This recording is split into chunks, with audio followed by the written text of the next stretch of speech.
नमस्कार दोस्तों, कैसे हैं आप सब। हमारे चैनल में आपका स्वागत है। दोस्तों, आज हम बात करना चाहेंगे पितृपक्ष के बारे में। पितृपक्ष में अपने पूर्वजों को याद किया जाता है तथा उसका आशीर्वाद हमारे ऊपर सदैव बना रहे, इसलिए हम पूर्वजों को याद करते हैं। तो दोस्तों, पितृपक्ष में क्या कार्य करना चाहिए, क्या नहीं करना चाहिए, क्या खाना चाहिए, क्या नहीं खाना चाहिए, आज हम आपको इसी के बारे में बताना चाहेंगे। तो दोस्तों, हमारा वीडियो आपको पसंद आए तो इसे लाइक ज़रूर करें, दोस्तों को शेयर करें। दोस्तों, पितृपक्ष में हमारे पूर्वजों को याद किया जाता है, जिससे उनका आशीर्वाद हम पर सदैव बना रहे। और यदि हमारे पूर्वज नाराज हो जाएं तो हमारे घर की ग्रह दिशा पूरी बिगड़ सकती है। इसलिए हमें अपने पूर्वजों को प्रसन्न करने के लिए कुछ ऐसे कार्य भी करना पड़ता है, और पूर्वजों का आशीर्वाद प्राप्त करने के लिए हमारे पास यह सबसे बड़ा महत्वपूर्ण समय है। इसलिए पितृपक्ष में अवश्य ही इन बातों का ध्यान देना चाहिए। दोस्तों, पितृपक्ष में कुछ गरीबों को दान देना चाहिए, हो सके तो भोजन कराना चाहिए, और हमारे पूर्वजों की पूजा करनी चाहिए और उनको याद करना चाहिए, जिससे उनका आशीर्वाद हम पे सदैव। सबसे पहले तो दोस्तों, पूर्वजों को याद करने से पहले तो उसकी फ़ोटो हमें अपने घर में दक्षिण पश्चिम दिशा में लगानी चाहिए, या फिर दोस्तों कोने में लगानी चाहिए, और सुबह ही उठते ही सबसे पहले उनको प्रणाम करना चाहिए और उन्हें फूलों की माला चढ़ानी चाहिए और उनके आगे धूप बत्ती करनी चाहिए। फिर दोस्तों, यदि आपके पूर्वजों को है तो उसको कई गरीबों को और ज़रूरतमंदों को खाना खिलाना चाहिए। और दोस्तों, सबसे पहले तो खाना बनाने से पहले इस बात का ध्यान रखें कि भोग लगाने वाले बर्तन या भोग बनाने वाले बर्तन में से लोहे का बर्तन नहीं होना चाहिए। पीतल या तांबे के या कोई अन्य धातु का ही प्रयोग करना चाहिए, कभी भी लोहे का प्रयोग नहीं करना चाहिए। लोहे का प्रयोग करने से हमारे पूर्वज नाराज हो जाते हैं दोस्तों। और दोस्तों, पितृपक्ष में हमें कभी भी पान नहीं खाना चाहिए, और दोस्तों हो सके तो हमें दाढ़ी और बाल भी नहीं कटवाना चाहिए। तो दोस्तों, पितृपक्ष में एक तो लोहे का बर्तन काम में नहीं लेना चाहिए, एक पान नहीं खाना चाहिए, और एक दाढ़ी बाल नहीं कटवाना चाहिए। इससे हमारे पूर्वजों को दुख पहुंचता है और वह हम पर नाराज हो जाते हैं। तो दोस्तों, ऐसा कोई भी कार्य हमें नहीं करना है। और दोस्तों, एक है कि हमारे पूर्वजों को याद करें, उस दिन हमारे शरीर पर तेल नहीं लगाना चाहिए। और दोस्तों, पितृपक्ष में आपके घर पर आए हुए गाय, कुत्ता, कुछ भी जानवर हो तो उनको भी रोटी देना चाहिए, उनको कभी भी भूखा नहीं भेजना चाहिए।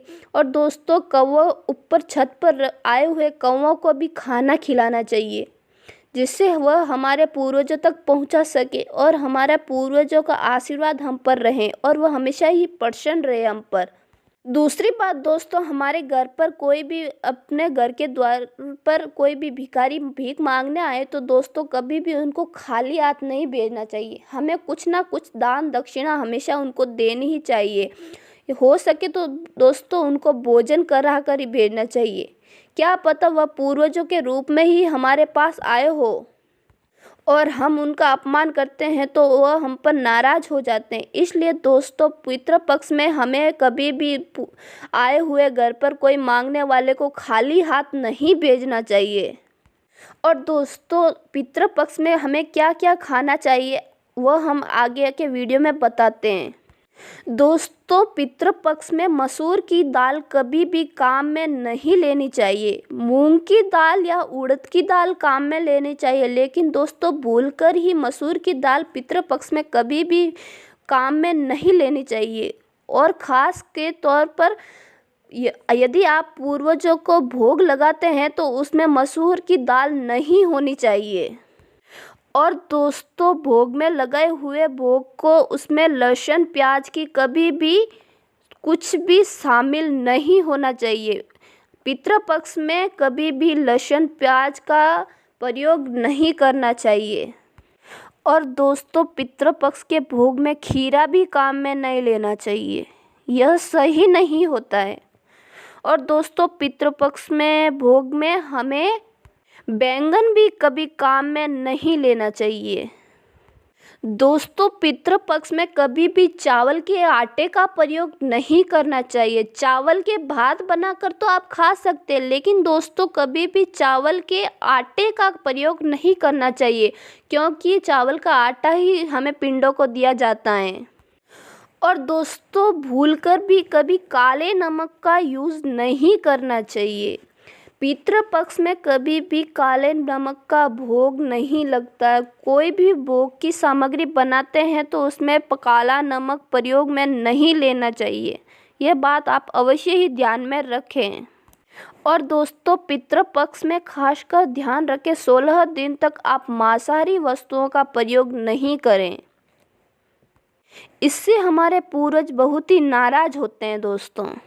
और दोस्तों यह कोई हमारे पितृपक्ष को मुक्ति दिलाने के नहीं है, इसके साथ साथ उनकी आत्मा नहीं भटकती। और तथा दोस्तों यह सब कार्य करने से पितृपक्ष के हमारे पूर्वजों का आशीर्वाद हम पर सदैव ही बना रहता है। इसलिए दोस्तों यह सब कार्य करना चाहिए, जिससे हमेशा हमारे घर में शांति रहती है और पूर्वजों का आशीर्वाद रहता है, तो उनके आशीर्वाद से हम अपना जीवन सुखमय से जी सकते हैं दोस्तों। इस 16 दिन में दोस्तों कभी भी हमें किसी से झगड़ा नहीं करना चाहिए।